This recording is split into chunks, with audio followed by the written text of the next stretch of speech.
says that about every video, but this one I'm very, very excited about. So if you know me, you know I'm an avid board game player slash collector slash enthusiast, I guess is a good word. In the past I've done videos about my board game collection and different board games I've gotten, and they just make great ASMR videos, what can I say? But I love playing them, and I've attempted to make a couple of my own, and I say attempted as in I have not so far succeeded.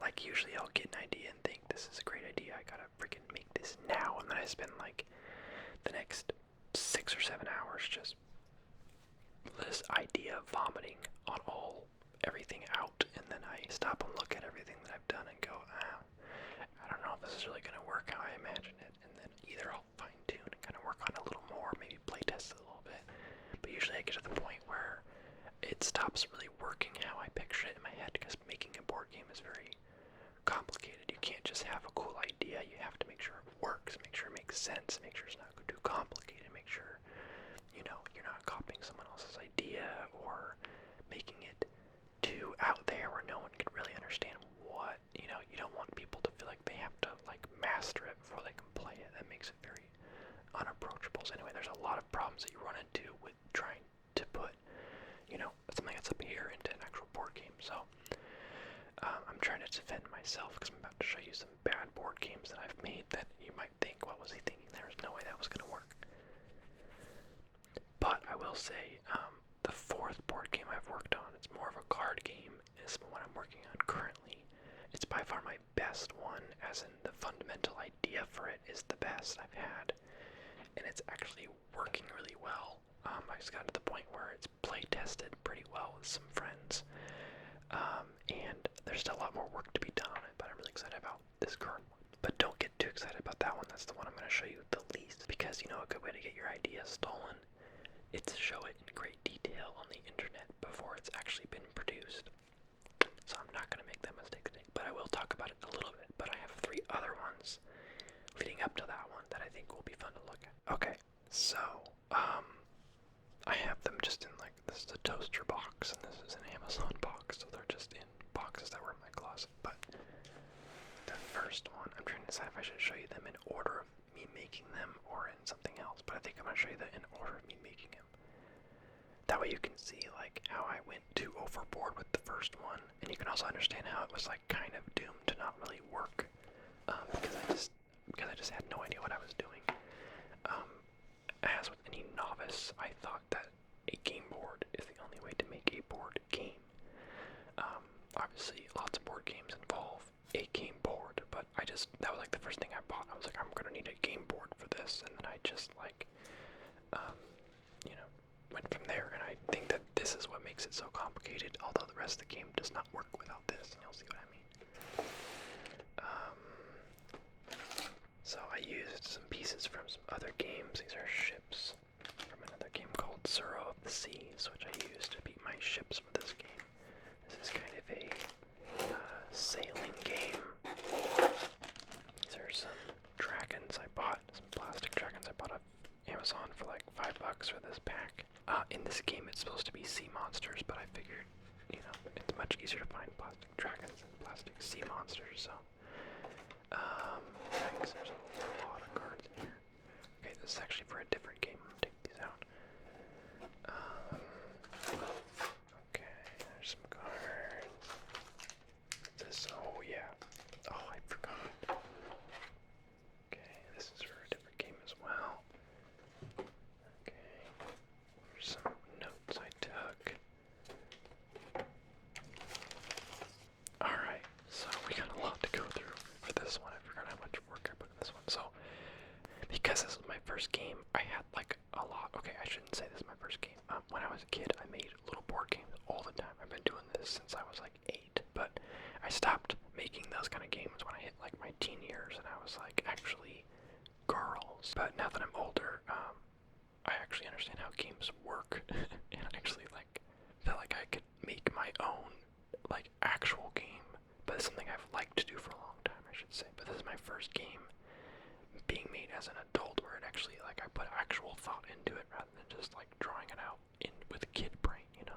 This is kind of a ship versus sea monsters kind of game. So the players control the ships, and the objective of how you win kind of changed over time, but it was basically to kill sea monsters or like complete quests, which I think mostly were to kill sea monsters. I think it was, well, we'll figure it out once we see the stuff, but the gist of it was you had ships, or a ship that you would, you'd buy different ships and you'd fight sea monsters, and you all were kind of against each other on this map. So the game board, there really isn't that much to look at. It was just a big grid.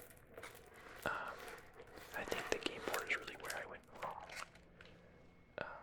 But you really can't see this on camera, but there's a grid. It's all lined up and down with some islands that I kind of, at the end of it, put in there to just have some sort of obstruction. So anyway, it's just a big grid of squares, and then you'd use the squares as spaces, basically, that you would use to move or decide where the monsters moved. But here's where the idea comes in. So this is going to make more sense to people that are familiar with board games, particularly deck building games. I don't mean like Magic the Gathering or anything. I just mean like one that comes to mind is Dominion. Basically, in Dominion, you have a deck and you have a handful of cards at a time, and you play through them, and you buy more cards to keep adding to your deck. And throughout the game, your deck gets bigger and better cards in it. And every time you run out, you shuffle them all in and start over. So you're constantly just upgrading your deck that you're using to randomly play out cards as you have them. So if you're unfamiliar with games like that, this might be a little bit of an odd game design to you, but that's how some games work, and I like games like that. And so my idea for this game was you put people in, it's not labeled. So my idea for this game was deck building game, but movement. Instead of being like an economic deck builder where you have money in your hands or different, cards, you actually have everything down to movement in your hands. So the map was a grid, right? So the cards that would be in your hand would be a mixture of other things, but the movement was going to be like a Tetris style movement. So you'd say, okay, I'm on a certain square, I'm going to play this and move in that shape too. You'd move 3 down, 1 over, and 1 down. So you'd move from here to there on the grid. So you'd have to have the right shapes to move in the way that you wanted. So it was kind of a tactical play, the appropriate shapes to move in the way you wanted to maneuver around the board. So you'd start with only a few of these, and then you'd have to buy better movement cards. Like maybe you'd only start with, say, like these kinds, right? You can move 3 up, or 1 or 2 down and to the left, but then eventually you can buy, the bigger moves like this, that kind of thing. You'd be buying those and putting them in your deck. And then in addition to that, there were also money cards that you would need to have in your deck to buy them, as well as buy upgrades and other things. So 1 coin, 3 coins, 2 coins, 4 coins. Once again, it'll make more sense if you're familiar with this kind of game. It might seem weird to like buy cards that are money, but that's how the style game kind of works. So anyway, the thing about the game it wasn't just about movement and money. It was about balancing, having a strong amount of movement cards in your deck and keeping your economics on. I don't know why there are movement cards on this one.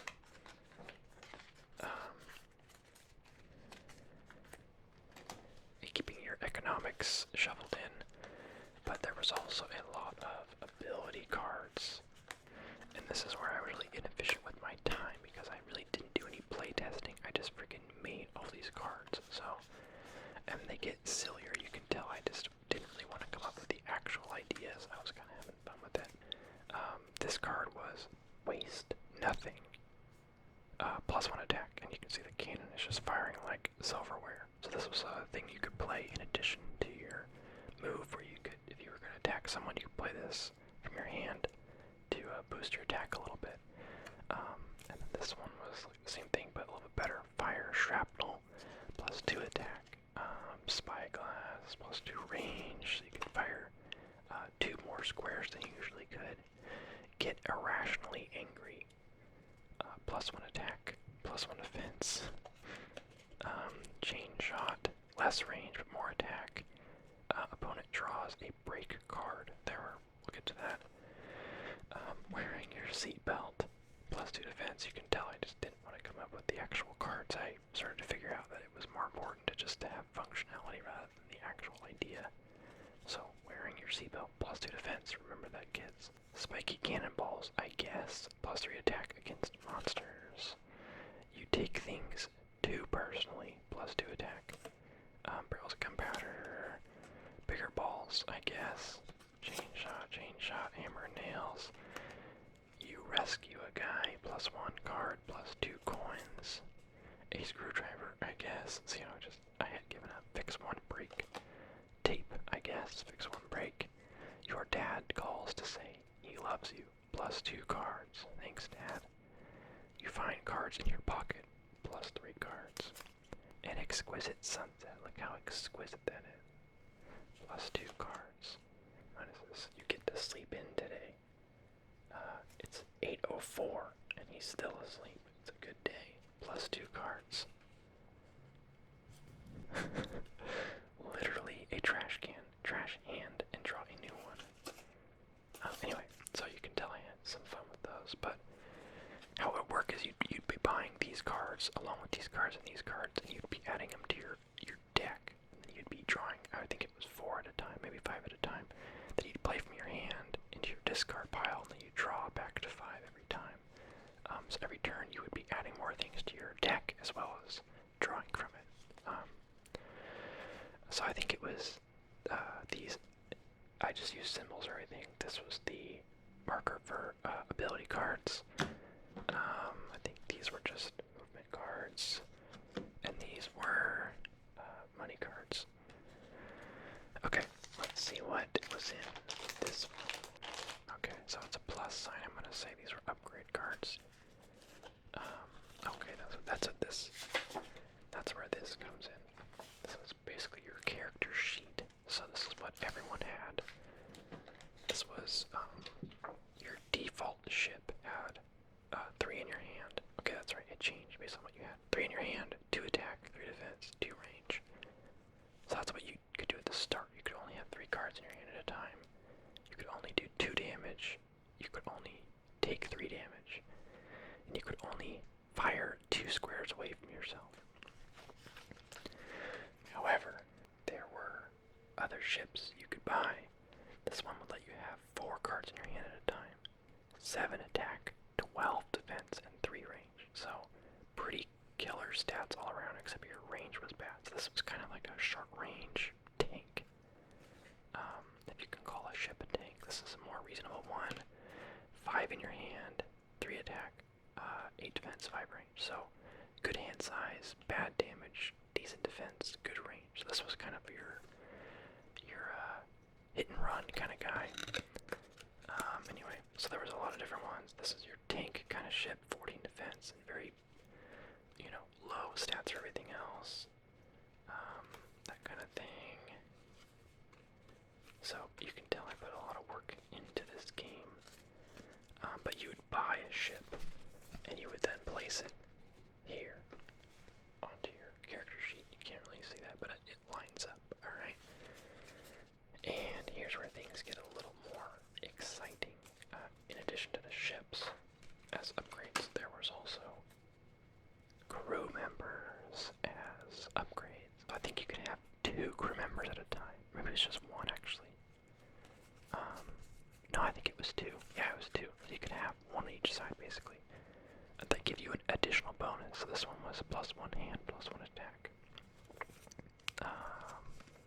+1 hand, +1 coin. So instead of an extra attack, you got an extra coin every turn. +1 hand can play same move card twice. Sounds a little OP if you ask me. But that basically meant that you could move because you had this guy employed. But these guys would go on the side of your character sheet like that, adding to your overall bonus. So you can see a lot of this like kind of seemed like it would work, but it just became too complicated, I think, as it went along. And this might be a game I come back and, fine tune and maybe overhaul certain parts, because there's a lot of stuff about it I do like, but I ended up just kind of scrapping it, not working on it anymore. And then your upgrades, you had 2 slots for crew, and then 1 slot for your upgrade, and then in addition to your ship. So, I love this card. Draw additional card when purchasing. It's a guy with 2 eye patches on saying, "Where's my dad?" Oh, me. You know how to make me laugh. So you'd put him there in addition to your 2 crew. Anyway, you get the idea. Different drawings. Attack power, minus range. 3 range, minus 1 attack. Lifeboat, don't lose any crew when destroyed. So if your ship got destroyed, you wouldn't lose your crew. You'd get to bring them safely, and you could go back to the default ship, I think was the payment for that. Also, I know I've been talking about how bad at drawing I am, but that's not bad.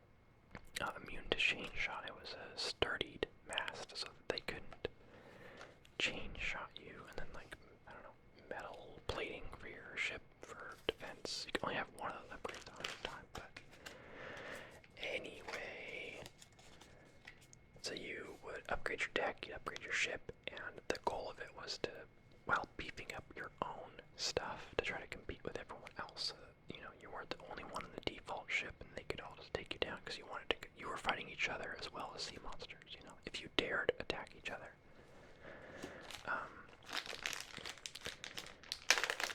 But you wanted to make sure you were beefing up your own crew and ship so that you could fight stronger monsters as well as defend yourself against your enemies. You can see on this first one here, I actually drew kind of a sea serpent, and then after that I just drew a freaking big, just squiggly S, because I didn't want to do that for every single one. Okay, here we go. These are the break cards as well as the monster cards. Yeah, there we go. Man, I forgot just how much I put into this game. Holy crap. Okay, so there's a lightning bolt. Oh, these are break cards. And there's a star, which are quest cards. Holy crap, guys. I didn't mind this one. Honestly, the other games are way smaller than this. They'll be way easier to go through, but holy crap. There's like 19 decks for this. Okay, break cards were if you lost a fight to a monster, or if someone hit you with a chain shot, or different things that made you have a break. You draw something from the break deck if something basically bad happened to you. So you draw it, and it would say, this is broken, whatever. I didn't title it. Something's ripped. Looks like the sail. Can only play 1 movement card until repaired. So it's like a curse card. So as long as this was in your possession, as long as this break was unrepaired, you could only, it would have some sort of negative effect on you. So let's see. Lose 1 move card. I don't know, hit a rock or something. I don't know what it's supposed to be. It looks like a rock in the water. So I guess you ran into a rock or something. Your cannonball's all broken in half. -2 attack. Doesn't really make sense, but piece of wood is shattered. Something broke. -2 defense. And you get the idea. You would draw one of these, and it would have something that you would need to do. Opponent's monster always attacks first because your ship's leaking. Someone in your crew dies. You lose an upgrade. A rat eats your coins. That kind of thing. Your favorite show gets canceled. Lose 1 card. Firefly. Limitless. Tears welling up in his eyes. Anyway, those are break cards. What was the last one? The quests. So I think this is where the game fell apart for me, is I had all the ideas.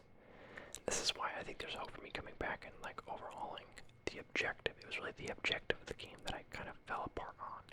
I I think that honestly, even as I'm looking at this, I love the ship idea, the upgrades, the crew, the cards, the deck, everything really makes sense to me. The movement and the big board are kind of shoddy. I don't know if I like that, but I like the overall idea here. But what I couldn't really figure out is what's the objective, what's the goal, what makes sense to be what everyone's trying to do.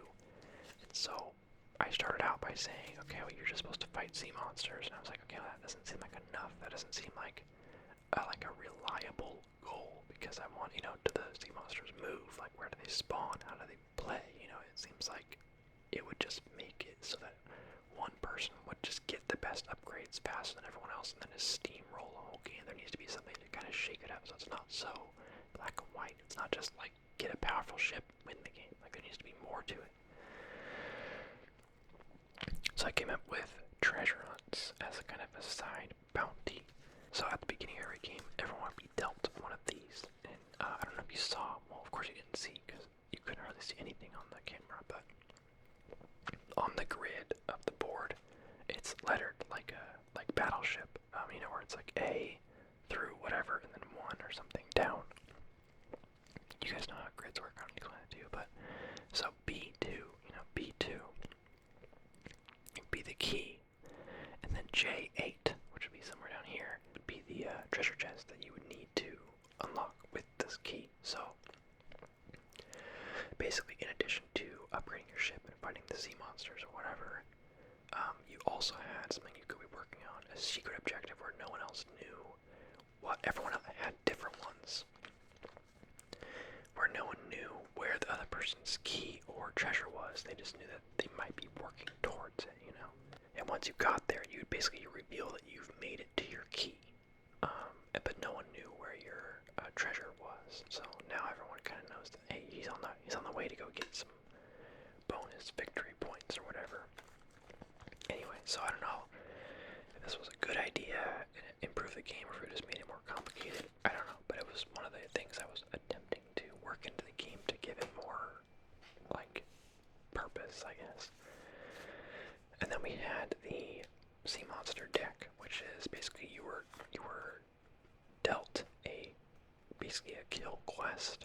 It said hey, you need to go kill the light green, I wrote dragon, but it would be sea serpent in the actual game. But I labeled it so that you can see what they look like. It's got 12 health, and it rolls twice, I think is what that meant, when attacking you, and that's how much damage it did back to you. And then if you killed it, you got 6 stars, which are basically the points. So, obviously right off the bat, your ship's weak AF, and only has 3 defense and 2 attack, so it's do not attack this guy right away. You need to beef up your ship before you come after this guy.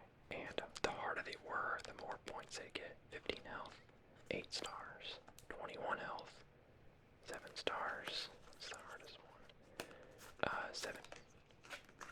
17 health, 9 stars. I guess none of them. Oh, here we go. 10 health, so it's a weak one, but he can roll 3 times against you, which is mega damage. 8 stars. Anyway, so that's the whole game. You would basically play, and you try to collect the stars, the points, to win, I guess. But like I said, there was the end of the game that I really couldn't figure out how I wanted it to go. When does the game actually end? Where's the natural end of the game? I never really got to the point of figuring that out. When do you tally up your points? How do you know when the game's over? So anyway, yeah, I put a crap ton of work into this game. I hope to someday come back around and maybe work on it again. But probably not for a while, so let me put this all away really quick. Okay, so that's my first one. I don't think I actually ever named that one. I think I did, but I cannot remember what I called it. It doesn't matter. Next game. Get some of these out. I think that's everything. Okay, it's funny because this game and the 2 that come after it all kind of follow me trying to come up with a certain idea for a game, and I just couldn't quite figure out how I wanted to do it. So the 3rd iteration, the one I'm working on now, which you'll see a little bit of at the end, is kind of what this game eventually became. one after this is also what this game became. So it's 3 different iterations of the same goal, I guess. They're all very different from each other, but I was trying to accomplish the same thing with all of these, even though I went completely different directions with it. So, in this game, it plays a little bit like a Oregon Trail, I want to say. But what I was trying to do with it was make it kind of replayable in the sense that, like, it'd be different every time. You didn't know what to expect, and you had to kind of adapt to survive. So with this game, I wanted to make random terrains that you would draw out in a line that you'd have to work your way through. And this game, very much like the ship game, I had some of the ideas really dialed down that worked really well, but there were certain parts where I just couldn't figure out how to make it work in a way that made sense. Like, how does this game actually play? Like, how do we actually, what's the objective, and how do we get there without it becoming too complicated or not really making sense? So, it changed a lot over time, so I'm just going to kind of tell you what it was becoming, or what troubles I ran into. So basically, this was the terrain deck. It was these squares, and this is where I thought I was being clever, but I think this ended up being the bad part of the game, where you would be trying to move your pieces, your people, over the terrain, and I thought it'd be fun to make it really replayable, where the terrain is randomly generated, where it's different every time, where you're drawing the terrain as you're discovering it. So you'd start out with, say, like this. You'd start out, on either one of these terrains. You got a snow terrain, and you've got a grass terrain with dirt. I don't know. A place you can dig, I think, is what that was meaning. And then, if you wanted to move forward, you would unlock the next one from the deck. You wouldn't know what you're getting. You'd be drawing these. So I could choose to move forward, and there's a house I could search, which would give me a upgrade card, which was one of these, which, hey, it gave me a shovel. I could then choose to go back and dig and get whatever that was. I think it was one of these, that kind of card, a playable, like, action card or whatever, but the objective was to get through a certain amount of terrains to get to the safe haven, which I never really drew anything for, but the safe haven was at the very end. So say you, let's get the city in there. So you and the other players would be trying to get to the other end. It would probably be longer than this, but just for viewing's sake, I made it short. But everyone would have certain perks that I never really wrote out onto the cards, but I had them written down on my little notes. But I wanted it to be where everyone had to interact differently with the journey, where some people could skip over certain types of spaces, or some people couldn't go through certain ones. Like the red character couldn't go through snow, so you'd have to go around those. Or it was something like you had to take 2 turns to get through it, or something like that, just in case like there were 2 in a row or something like that.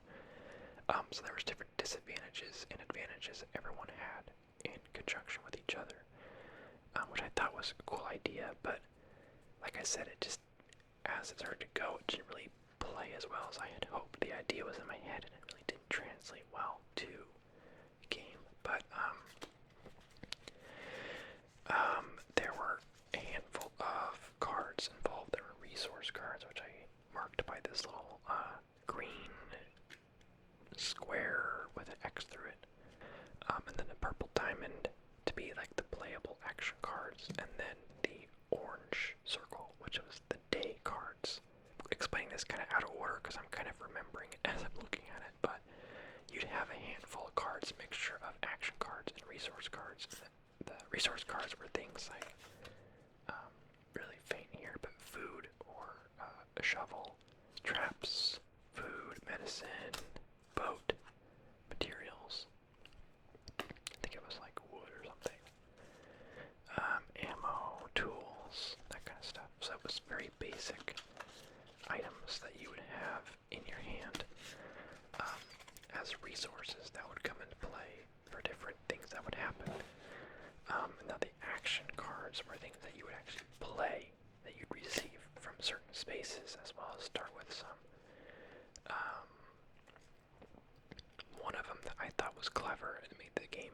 spicy was this card. Bamboozle destroys a room in Haven.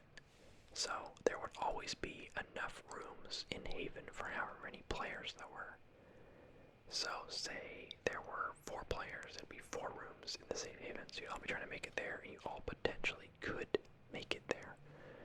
But as soon as someone played Bamboozle, which obviously I would have come up with a cooler name if it actually had, made it past testing phase, one of the rooms is now gone. So now there's only 3 spaces and 4 players. So now it became a race. That kind of thing. Spinach heals 2 HP. Bridge, you can play over a water space, so you can get across without having to swim, which took 2 turns than I had. Bamboozle, steal 2 cards off the closest player to you. Break into a hotel and find a sweet loot.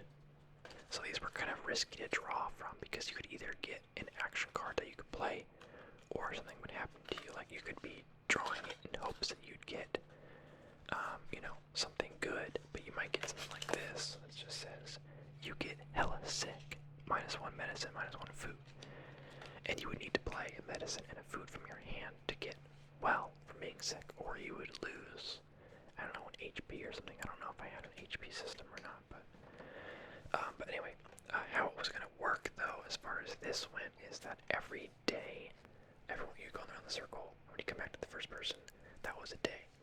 So you'd flip over one of these each day. So this was a peaceful day, nothing unusual happens.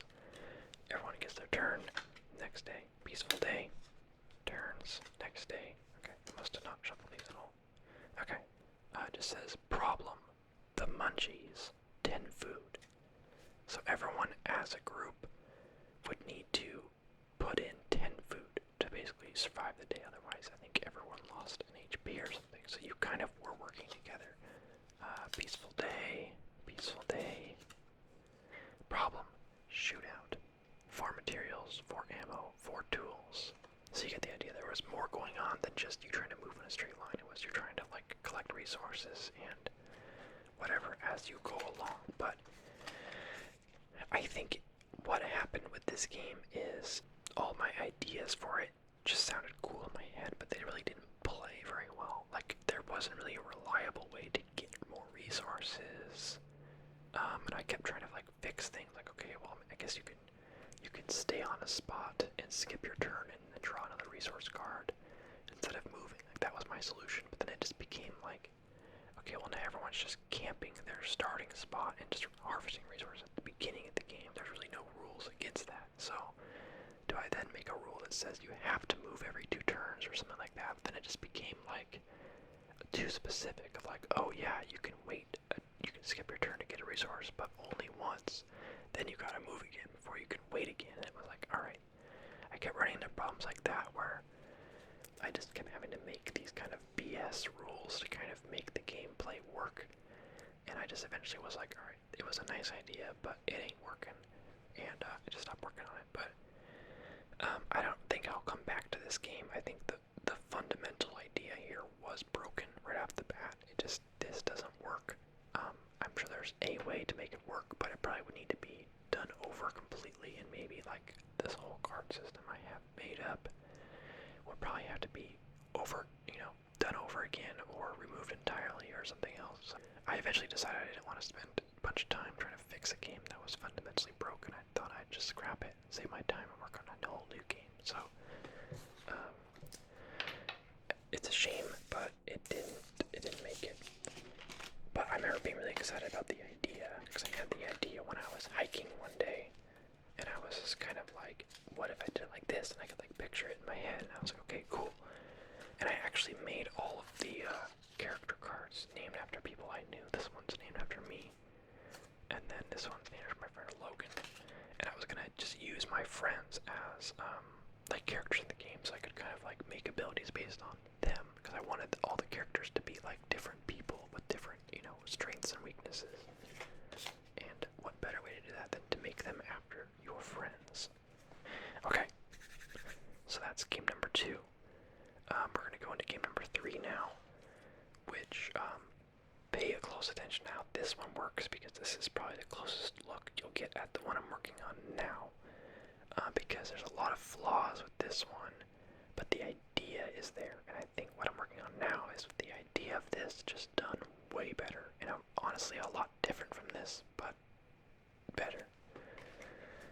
So this one, the goal with this one was to be basically a randomly generated, super fast, no learning, or, not no learning, but no, like, setup required, kind of like speedrun D&D campaign. Just super basic, super simple version of it.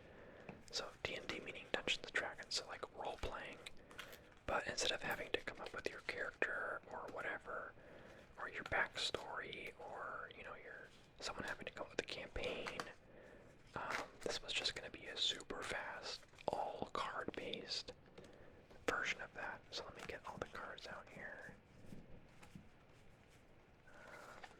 O, B. I'm actually not remembering what O is. Okay, B is background. Put this over here. Up triangle, I think is what all of these are. Yeah. Okay. What is O? Oh, these are the objectives. Like this. Okay. Okay. So,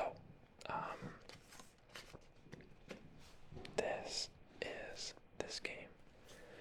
So at the beginning of every game, you would be dealt a character card, a personality card, and a background card. And those three things together would make up who you are. And I was, you could do it where everyone would get drawn two of each, and then you could kind of mix and match and pick, I want to be, say you got dealt the cleric and the monk, and you got dealt the personalities, edgy and friendly. You could just say, hey, I want to be the edgy monk. And my backstory is a navigator. I didn't write them out on the cards, but I had backstories and what they did written up on my phone. I don't think I wrote any of them out, actually. So this is now who you are. You are an edgy monk that's got navigation skills, which came handy at certain times, which you'll see in a second. But every class had basically 3 levels. You start out level 1, and you could level up twice in this game for different perks. So this won't make sense until I explain the rest of the game. But in this game, you know how in Dungeons and Dragons, you might not know actually, but there are 6 basically stats or attributes, I guess, that make up what your character is good at or not good at. And they are strength, dexterity, constitution, intelligence, charisma, and wisdom. And so I wanted to kind of take that idea and condense it down into just 4, and then give everyone kind of stats according to what they're good at out of those 4. So the stats I came up with were smart, sneaky, I think. Yeah, smart, sneaky, tough, and sexy. So I figure, like, tough was kind of the strength skill and constitution. Sneaky was kind of the dexterity skill. Smart was the intelligence and wisdom skill. And then sexy was like the charisma skill, or a stat, basically. So I kind of condensed them into 4. And then I gave all the characters kind of pluses and minuses for their default. So if you were the ranger, you had a +1 to sneak and smart, but you were -1 to sexy. Sorry, man. Although, I don't know, I think rangers are pretty sexy, don't you think? Wizard, +2 to smart, but -2 to sexy. So, wizards, they're smart, they know their stuff. They're good at what they do, but they're not exactly attractive, So I had, I think, 12. Maybe 10. No, yeah, 12. 12 classes, obviously pretty standard, usual fantasy things. Huntress, druid, ranger, wizard, warrior, barbarian, rogue, wraith, paladin, witch, and cleric. And monk. I won't get into all their abilities, but basically the gist of it was you'd you'd have your, I guess I should leave that out, huh? You'd have your character and his backstory and his default stats. Let's change. There we go. Okay, so I was a edgy witch with navigation skills.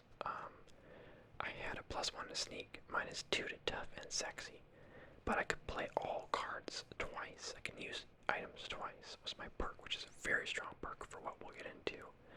And then my personality gives me +2 to sneaky, but a -1 to tough and smart. So this is actually pretty rough because I already have a minus tough and sexy. Oh wait. Tough and smart, okay. So basically I had a minus of at least 1 of everything, except I had a +3 to sneak, so I was just prime sneaky guy in this one, but bad at everything else. And the stats matter because, here we go. These are all items. Holy crap. Oh yeah, okay. I totally forgot this. Okay, so every character had, looks like 5 cards for just their class. Let's grab the witch cards. Witch cards, there we go.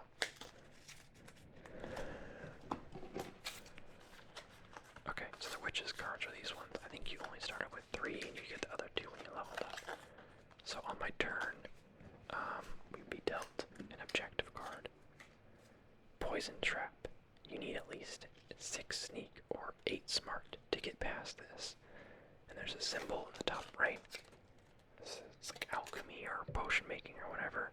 And so if that was your backstory, if your backstory was you're good at making potions or good with, potion stuff, you basically could make an antidote for the poison trap. And you could basically get away from that objective free if that's what your ability was. But if not, you'd have to roll a d8, which is a dice that goes up to 8 for either sneak or smart, which you would then say, you'd say, I'm going to roll for sneak, and you'd roll for it. So in this case, I have +3 to sneak, so I would definitely want to roll for sneak, not smart, because I've got a -1 to smart. So I'd roll, and say I rolled a 4 plus my +3, that would say I rolled a 7, basically, which is above 6. I pass the objective, I get the card as a point, or as I think as an XP, and we move on to the next one. It would then move on to the next person's turn, whoever was next to me. This one is teenagers. You need 6 tough or 8 to sneak. You could either just fight them or you could try to sneak around them. They have a lower number for fighting, but a higher number for sneaking. They also have a red M in the corner, which is for monsters. So if you had a card that says, you can insta-kill a monster or have +2 against a monster or whatever, you could play it against this objective. So if it was my turn again, which it wouldn't be, but if it was, I would probably roll for sneak, even though it's higher, because I have a +3 to sneak, but I have a -3 to tough. So anyway, I could go, I think you get the idea how the game works, but in this one I would say I'm gonna roll for sneak. I rolled a 4, +3 would be 7, I'm 1 short, so I could then play my broomstick card, which is +1 sneak, puts me to 8. Now I make the cut and I succeed, whatever. And that's where the game started to fall apart, is it became too convoluted to always be counting up your pluses and minuses and rolling and whatever. And combined with your cards, it was just too many numbers by far. But the idea that I started off with was that I wanted it to do this. This is the part I liked. This is the part I didn't like. I liked the characters, the kind of randomly generated characters where you were given a class, you were given a backstory, you were given a personality, and I just couldn't figure out how to make it play. It wasn't satisfying to play. When you beat something, it didn't feel like you earned it. It felt like your stats got you there.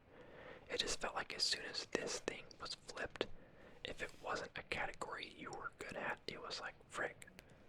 Like, for this character, I have a -3 to tough. If I flip one that's just tough, stub toe, tough 6. If I flip over one where I have to go for tough, I have a -3 working against my roll, and there's nothing I can do about that except for cards if I got lucky. Like this is a one-time use card. Change a stat requirement to any other stat. I could play that. Say I change it to sneak. I can get away with that once. But it still is kind of an annoying game dynamic. You'd have to skip your turn later on to rest to get your cards back. So it just became like you play your one good card to get through something, and then rest to get that one good card back, and then play your one good card again, and then rest, and it was just kind of like an annoying, it played really annoyingly. So it kind of bummed me out, and I know that there's ways I could have fixed it, and I ended up fixing it, I think, with my current game, but it was so much fixing that I had to overhaul almost everything. But the idea is still there. I still like the idea behind it, where you have your class, and your personality, and your backstory that you're kind of given. You don't have to sit there for an hour or jot on ideas for who you are. You just kind of get handed it, and you're like, okay, I'm a witch, I'm edgy, and I'm good at navigating. Let's go. And then, the cards were just so meaningless, though, that it kind of didn't matter. It never was like, oh wow, I'm this character, and I've got a stub toe. Like, nowhere in this scenario does your character, does it even matter who you are? Does it matter that you're a witch? That doesn't come into the story at all. So it kind of lost the overall goal I had, which was kind of the role-playing idea of it, was what I really wanted to get. So, I think that's all I wanted to show for this. Oh, I had these as well. This is kind of like this game, where you flip over the day card, the orange card's the same thing. So, each time you'd go in a circle, you'd flip over one of these, which was kind of an extra modifier for the day. So this one was, start of the turn, you flip it over, someone in your party managed to rip your map in half while using it as a napkin. I bet you know who. -1, smart. So for that whole round, everyone had a -1 smart because someone ripped the map. So then you'd have to add that even on top of all these other modifiers you had to get your roll. So it just became really confusing. No one wants to sit down and have to do a bunch of math every single turn. It just isn't fun. But a bunch of different day effects for stuff. A thick fog makes it almost impossible to see. Cannot interact with party on this day. That's another thing, that you could assist party members. Like if you were stuck, if I was the witch and I got this tough card, literally tough card, my neighbors they could play a card basically to help me. They could, if they had something in their hand that would help me, they could play it. And then if it helped me succeed to where I passed, we would both get an XP. So there was benefits from helping your neighbors, basically. But that, once again, just made it more complicated to have to now think about your teammates as well, and their numbers with your numbers. Due to it being so windy, blah, blah, blah, blah. You see a naked guy in the forest, it ruins your day. Personality stats nullified, so whatever your personality was for that day, it didn't apply anymore for that rotation. Anyway, you get the idea. So this was this game. Like I said, there was a bunch of different characters. Let's just put this together, just see what else we can get. Okay, you're a friendly rogue with hunting ability, or tracking ability, I think it was. Just abilities with animals. Your default stats were +1 sneak and sexy, -1 tough. And then friendly was +1 sexy, -1 tough. So I was gonna have a total of -2 to tough, but a +2 to sexy and a +1 to sneak, and then a nothing for just a 0 for smart. Anyway, so I liked the idea, but it just didn't really work how I imagined it to, and that's really been the learning thing for me on this journey of making games, is that sometimes an idea can be so good in your head, but that doesn't necessarily mean it's going to work once you actually are playing it. So, anyway, that's my 3 games, my 3 failed projects of games. You can tell with that one, it's a lot less drawing than the other 2. It's pretty much all letter-based and all writing-based. It really, if anyone else is out there trying to make games, would highly recommend that to you. Just use letters cards for what they are, and then you use as few words as possible to make sure you know what you're doing. Don't do any drawing you don't have to do. That kind of thing. So, my current project is this guy. All these 3 games have led to this one. It is just a card game, kind of like the last one I just showed you. I'm going to not be an idiot, and I'm not going to show it in any great detail, but I will say it takes the idea that I had about the last game I just showed you and removes all the things I don't like about that one, and kind of runs further with what started that idea in the first place, where I wanted to make kind of a pick up and play, kind of randomly generated role-playing experience. So, oh look, it says Sir. That's not on purpose. But you have the 5 different decks, and I'm not going to talk about what they are, but you're going to have the same thing where you're going to have a handful of cards, you're going to have some kind of character, and you're going to go through scenarios with your party, competing with each other as well as against each other to make things right or complete things or win, with a lot of randomly generated pieces where you never know what things are going to be mixed and matched together, and everything is going to be different every time you play it, based on what you start with and based on what is drawn scenario-wise. And yeah, so this is what I'm working on now. I'm super excited about it, to the point that it's why I'm making this video, because I've actually awoken my old board game creativity while working on this. Like, this game was probably 3 years ago. This one's probably 2 years ago. This one was maybe 7 or 8 months ago. This one's like this month. So it's been a long process to get to here. And I think that these have all been leading me to here. But if this game pans out with some more testing and a lot more, balancing and changing things out and adding to it, as long as I don't ruin it somewhere along the way, this is something that I genuinely think could be produced into an actual game. So if it ends up being at that point, you might see me talking about it again in the future. It won't be for a while, of course, but I'd love to produce this to the point where I can actually put it on Kickstarter and actually produce it. Like, that might be just kind of a pipe dream, but anyway, I'm having fun working on it, playing it with friends, that kind of thing. So anyway, thank you guys so much for watching. I hope you enjoyed this video. I know it is a lot of probably incoherent rambling about things that make sense to me, but I don't know how well I explained all these games to you, but hopefully it was just fun to look at and see these pieces and how much work I put into, especially this one. I did not realize how much work I put into the ship game, holy cow. And then, of course, my Oregon Trail-ish game, and then my way too many numbers involved game, and then my current game. Anyway, thank you so much for watching. I'll see you guys in the next video. This is your captain, signing out.